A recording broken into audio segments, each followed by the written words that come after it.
नमस्कार। टीवी 9 राजस्थान के special show 8 PM show में आप सभी का स्वागत है। इस शो में हम बात करते हैं राजस्थान की हर बड़ी खबर की। और देखिए, पिछले कई दिनों से दो नाम जो अक्सर चर्चाओं में बने हुए हैं। पहला नाम है हनुमान बेनीवाल और दूसरा नाम है नरेश मीणा।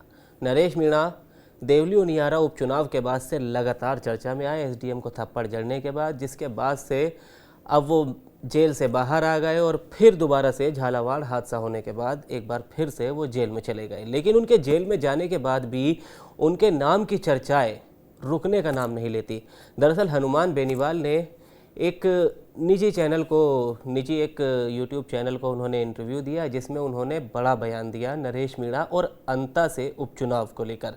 देखिए, अंता से उपचुनाव की कभी भी घोषणा की जा सकती है, बहुत ज़्यादा लंबा वक्त उसमें बचा नहीं है। बीजेपी कांग्रेस भी अपनी तैयारी में जुट चुकी है, लेकिन हनुमान बेनीवाल ने साफ कहा कि हमें वहाँ से चुनाव लड़ने में या लड़वाने में कोई इंटरेस्ट नहीं है। लेकिन हाँ, अगर कोई बीजेपी और कांग्रेस को हराने के लिए वहाँ से खड़ा होगा तो हम उसका साथ ज़रूर देंगे। उन्होंने निर्दलीय का भी नाम लिया। उसके बाद उनसे काउंटर सवाल किया गया कि नरेश मीणा के अगर निर्दलीय लड़ेंगे, क्योंकि वो ताल इससे ठोक चुके हैं। जब वो ज़मानत पर जेल से बाहर थे तब उन्होंने इस तरह का बयान दिया था कि वो अंत से उपचुनाव लड़ेंगे और वो वहाँ उनका अच्छा खासा दल बल भी माना जाता है। तो उन्होंने कहा कि हाँ, अगर वो उससे भी बात करेंगे और वक्त आएगा तब उससे बात करेंगे, लड़ेगा तो ठीक, नहीं तो उसकी तरह और कोई भी है। तो मतलब सीधा सीधा सवाल यही है कि क्या नरेश मीणा को हनुमान बेनीवाल का साथ मिल गया है या फिर अंता उपचुनाव में साथ मिल जाएगा। और दूसरा सवाल हनुमान बेनीवाल को लेकर ही है कि एक तरफ तो वो इंडिया गठबंधन में साथ होने की बात करते हैं, दिल्ली में इंडिया गठबंधन के साथ ताल से ताल मिलाकर चलने की बात करते हैं, लेकिन यहाँ राजस्थान में वो लगातार जितना वो बीजेपी पर आक्रामक नज़र नहीं आते, उससे ज़्यादा कांग्रेस पर आक्रामक पिछले कुछ दिनों से कहे या फिर कुछ महीनों से कहे कि वो लगातार आक्रामक कांग्रेस पर हो रहे हैं। तो अब इसी को लेकर इसमें चर्चा करेंगे सुमित देवड़ा के साथ, जो कि हमारे साथ जोधपुर से जुड़ चुके हैं। सुमित देवड़ा नरेश मीणा पर ख़ास नज़र बनाए रखे हुए हैं, लगातार उनसे जुड़ी खबरों पर उनकी पैनी नज़र रहती है। सुमित, अभी हमने सारी बात कही, हनुमान बेनीवाल के बयान का भी जिक्र किया, नरेश मीणा की भी बात की, तो आपको क्या लगता है कि हनुमान बेनीवाल के इस बयान के बाद क्या सच में उन्हें नरेश मीणा को उनका साथ मिल जाएगा? क्योंकि इससे पहले हनुमान बेनीवाल कई दावे कर चुके हैं, जैसे उन्होंने दिल्ली पर चढ़ाई की बात कही थी, एसआई भर्ती को लेकर बयान दिया था, वो भी अब तक नहीं हो पाई। तो क्या ये इस बयान पर, वो सबसे पहला सवाल तो यही है कि वो अपने इस बयान पर खरा उतरेंगे। दूसरा सवाल ये है कि अगर नरेश मीणा को हनुमान बेनीवाल का साथ मिल जाता है तो क्या इससे बीजेपी और कांग्रेस की खास टेंशन बढ़ सकती है? देखिए, बिल्कुल अगर हनुमान बेनीवाल अंता विधानसभा में अपना हस्तक्षेप करते हैं और कांग्रेस और बीजेपी के खिलाफ जो निर्दलीय प्रत्याशी, जो कि नरेश मीणा को संभावित माना जा रहा है पहले से ही, जी। क्योंकि इस अंता विधानसभा चुनाव पर जो है अब मतदाता सूचियों का पुनरीक्षण शुरू हो चुका है और माना जा रहा है 1 अक्टूबर तक जो है आपत्तियां लेके उसका निस्तारण करके मतदाता सूची जो है वो भी जारी कर दी जाए। तो 1 से 1.5 महीने का जो है अब चुनावी दंगल हो देखने को मिल सकता है इस विधानसभा चुनाव के लिए। लेकिन भाजपा और कांग्रेस के लिए पहले से मुश्किलें बढ़ी हुई है और नरेश मीणा अगर निर्दलीय ताल ठोकते हैं तो मजबूत त्रिकोणीय मुकाबला इस सीट पर देखने को मिल सकता है। तो हनुमान बेनीवाल अगर इसमें तड़का लगाते हैं तो जरूर जो है जो भी निर्दलीय प्रत्याशी होगा, या यूं कहें नरेश मीणा का जी। अगर वो सपोर्ट करते हैं और तो नरेश मीणा को जरूर बल मिलेगा। देखिए, जब देवली उनियारा विधानसभा सीट पर नरेश मीणा ने इतना अच्छा परफॉर्म किया है, तो ऐसे में अगर अंता पर, क्योंकि कांग्रेस से 2008 के परिसीमन के बाद में अगर इस सीट का इतिहास देखा जाए तो 2 बार कांग्रेस ने जीत हासिल की है, 2 बार भाजपा ने जीत हासिल की है। ऐसे में कहीं ना कहीं जो है इस बात को लेकर चर्चा है कि अब जो है, क्योंकि भाजपा को हमेशा बाहरी का आरोप जो है देखते को मिला। हाल ही में एक वीडियो वायरल हुआ था जिसमें बाहरी कैंडिडेट को जो है टिकट देने के ऊपर जो है वीडियो वायरल हो रहा था। भाजपा के लिए मुश्किलें बढ़ गई थी, इसको लेकर स्पष्टीकरण भी सामने आया था। कई दावेदार खड़े हो गए हैं और एक तरफ प्रमोद भाया फिर से जो है आला कमान से अपनी नजदीकें बढ़ा रहे हैं। कहीं ना कहीं माना जा जी। रहा है कि फिर से उन्हें टिकट मिल सकता है, क्योंकि प्रभुलाल सैनी को पहले टिकट दिया गया था यहाँ से, उन्होंने ये जीत हासिल की थी और वे 2013 से 2018 तक वसुंधरा सरकार में मंत्री भी रहे थे, लेकिन उन पर भी जो है बाहरी होने का, क्योंकि वो कोटा बूंदी क्षेत्र से आते हैं, तो ऐसे में उनके जो है उनके ऊपर बाहरी होने का आरोप लगाया गया। अब 2023 के विधानसभा चुनाव में भी जो कंवरलाल मीणा है उनके ऊपर भी बाहरी होने का आरोप लगाया गया। भाजपा के वहां के जो स्थानीय कार्यकर्ता है उनका यह कहना है कि हमारे स्थानीय व्यक्ति को टिकट दिया जाना चाहिए, और वहीं नरेश मीणा, ऐसा माना जा रहा है कि जो कांग्रेस जो है नरेश मीणा को टिकट दे सकती है, लेकिन जिस तरह से अभी जिस तरह से घटनाक्रम चल रहा है, क्योंकि वे दूसरी बार जेल में है और अभी तक 4 तारीख को उनकी अगली सुनवाई होनी है, उससे पहले 29 तारीख को पुराने मामले में भी उनकी सुनवाई होनी है। दोनों ही मामले में एक तरफ जो है जमानत को रद्द करने की बात की जा रही है, एक तरफ जो है जमानत की मांग की जा रही है। तो अब या तो नरेश मीणा की मुश्किलें दोगुना हो सकती है या फिर वे पूरी तरह से बाहर आ जाते हैं। अगर वे पूरी तरह से बाहर आ जाते हैं, रिहा हो जाते हैं, तो जरूर जो है कांग्रेस उनके ऊपर विचार कर सकती है, वे कांग्रेस से दावेदारी कर सकते हैं क्योंकि वे कांग्रेस का हिस्सा रहे हैं। लेकिन इसकी उम्मीद कम नजर आती है कि कांग्रेस उनको टिकट दे, जिस तरह से उनका घटनाक्रम रहा है। क्योंकि अब नरेश मीणा जब जेल में है तो उनके लिए किसी भी कांग्रेसी नेता का कोई बयान अभी तक सामने नहीं आया है, जब जी से वे झालावाड़ मामले में जेल में गए हैं। तो अगर कांग्रेस टिकट नहीं देती है, और ऐसे में प्रमोद जैन भाया जो कि सबसे प्रबल दावेदार माने जाते हैं, और प्रमोद जैन भाया के खिलाफ नरेश मीणा बार बार मोर्चा खोल चुके हैं, तो नरेश मीणा अगर निर्दलीय ताल ठोकते हैं तो कहीं ना कहीं जो है कांग्रेस ही नहीं भाजपा के लिए मुश्किलें खड़ी हो सकती है और त्रिकोणीय मुकाबला देखने को मिल सकता है। क्योंकि नरेश मीणा पहले से ही जो है जनता में पॉपुलर होते जा रहे हैं। जनता के मुद्दों को लेकर वे जेल में गए हैं, झालावाड़ स्कूल हादसे को लेकर जो है राजकार्यवादा में मुकदमा दर्ज किया है, फिर से वे जेल में हैं। लेकिन जन समर्थन जो है कम नहीं हो रहा है, भले कोई नेता उनके लिए नहीं बोले, लेकिन समाज के जी लोग, स्थानीय लोग जो है लगातार उनके लिए आवाज उठा रहे हैं। ऐसे में हनुमान बेनीवाल का बयान कहीं न कहीं तड़का लगा रहा है और नरेश मीणा की दावेदारी को और मजबूत कर रहा है।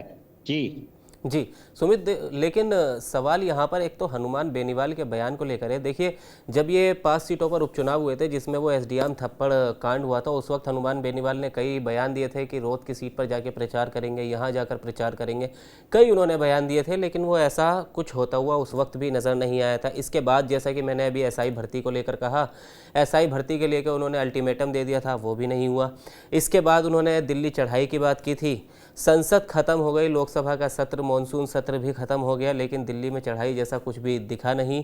इसके अलावा और भी कई ऐसे बयान हैं जो हनुमान बेनीवाल ने दिए, तो जैसे किरोड़ीलाल मीणा को उन्होंने पहले अपने एसआई भर्ती के धरने में बुलाने के लिए कई बार आह्वान किया, और जब वो आकर चले गए तो फिर उन पर आरोप भी लगा दिए कि वो तो हमारे धरने पर कब्जा करना चाहते थे। अब जब सचिन पायलट एनएसयूआई के धरने में आए जयपुर में, तो तब वहाँ से उन्होंने अपने एक समर्थक से बयान दिलवाया कि यहाँ पर क्यों नहीं आए, हम इतने 104 दिन उस वक्त हुए थे कि 104 दिनों से हम लगातार यहाँ धरना दे रहे हैं।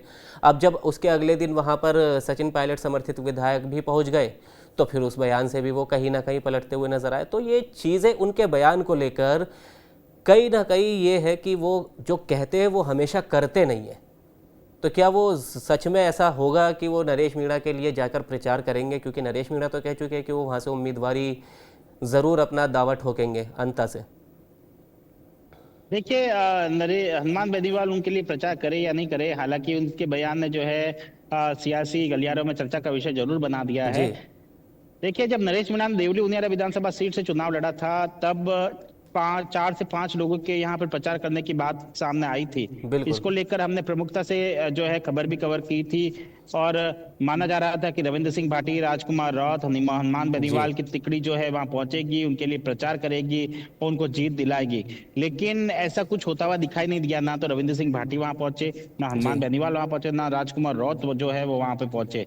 ऐसे में नरेश मीणा को हालांकि जो समरावता में जो हिंसा भड़की, उसके बाद में वे जेल चले गए, परिणाम भी जो है उनके उलट आए।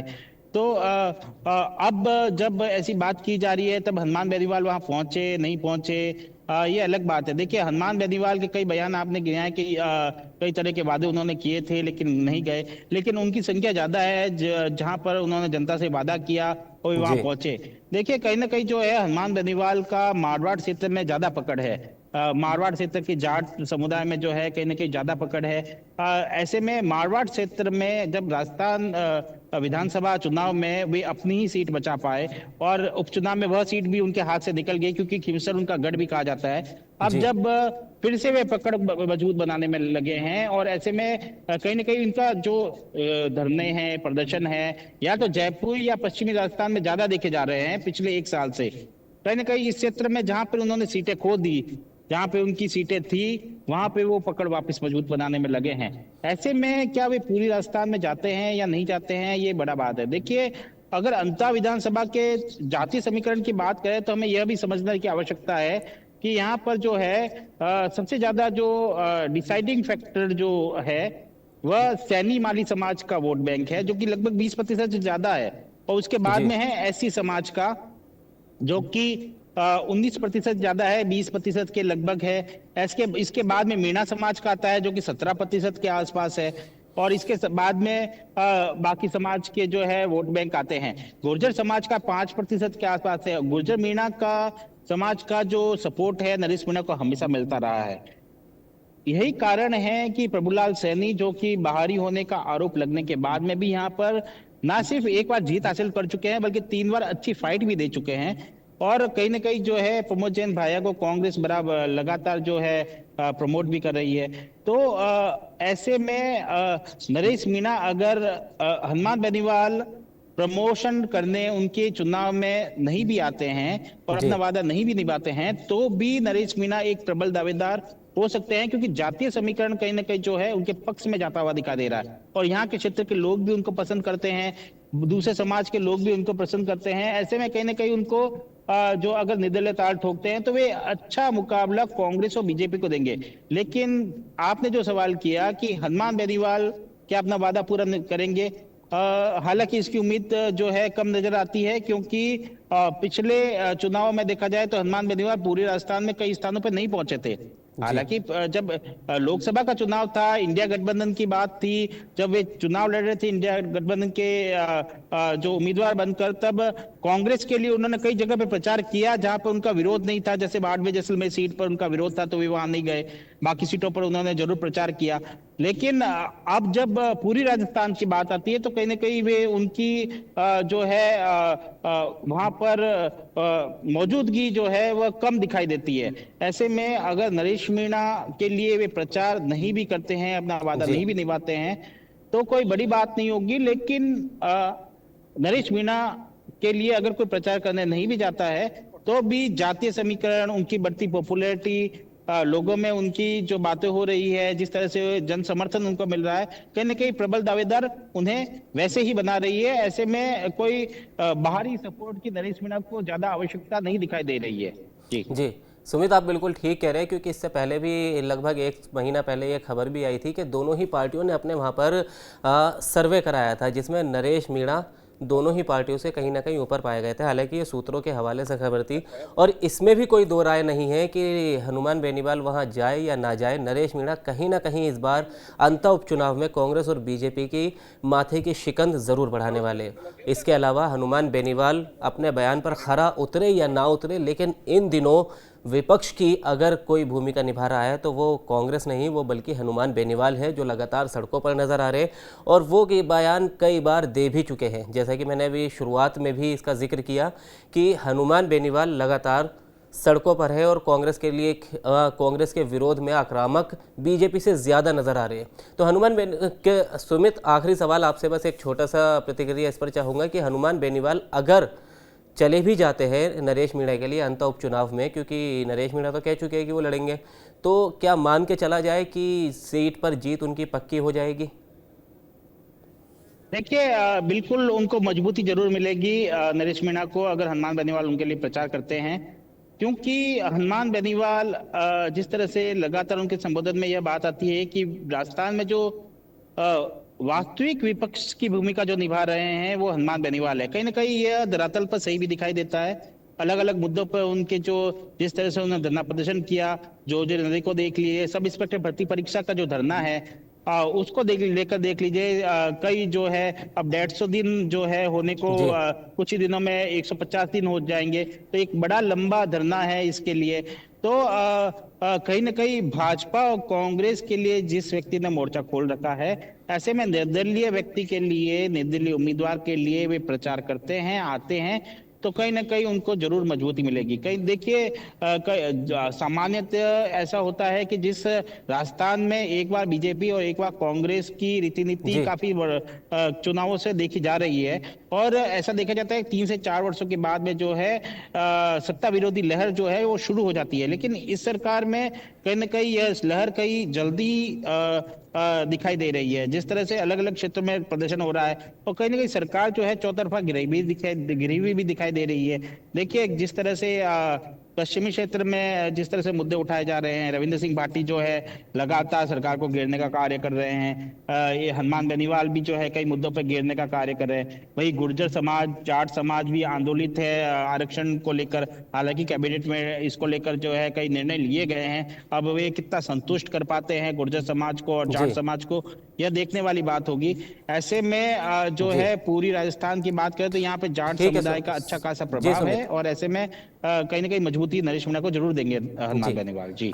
चलिए बहुत बहुत धन्यवाद सुमित ये सब जानकारी देने के लिए। बाकी नरेश मीणा को लेकर आपको बता दें कि देखिए लगातार उनके लिए आवाज़ भी उठाई जा रही है। हालांकि जब वो पिछली बार जेल गए थे तब उनके लिए कई कांग्रेस नेताओं ने भी बयान दिए थे, कुछ बीजेपी नेताओं के भी बयान सामने आए थे, बल्कि कांग्रेस के तो 2 नेता खुलकर मैदान में उतर गए थे उनके लिए। लेकिन इस बार जब वो जेल में बंद है तो ऐसा कुछ देखने को नहीं मिल रहा है। सूत्रों से खबर यह है कि बिल्कुल कांग्रेस हाईकमान की तरफ से पीछे से बिल्कुल मना कर दिया गया है कि नरेश मीणा के समर्थन में कोई बयान नहीं देना। इसीलिए उनको अब कांग्रेस नेताओं का समर्थन भी नहीं मिल पा रहा और इसी वजह से मुश्किल है कि कांग्रेस की तरफ से उन्हें अंता उपचुनाव में टिकट भी दिया जाए। हालांकि नरेश मीणा खुद निर्दलीय चुनाव लड़ने का फैसला भी कर चुके हैं, जिसके बाद प्रहलाद गुंजल भी उनसे नाराज़ जब से नज़र आ रहे हैं। तो खैर अब नरेश मीणा लड़ेंगे नहीं लड़ेंगे ये उसी वक्त पता चलेगा, और उनका साथ हनुमान बेनीवाल देंगे या नहीं देंगे ये भी आपको तभी पता चलेगा। तो फिलहाल के लिए दीजिए हमें इजाज़त, और बाकी राजस्थान से जुड़ी हर खबर के लिए देखते रहिए TV9 राजस्थान।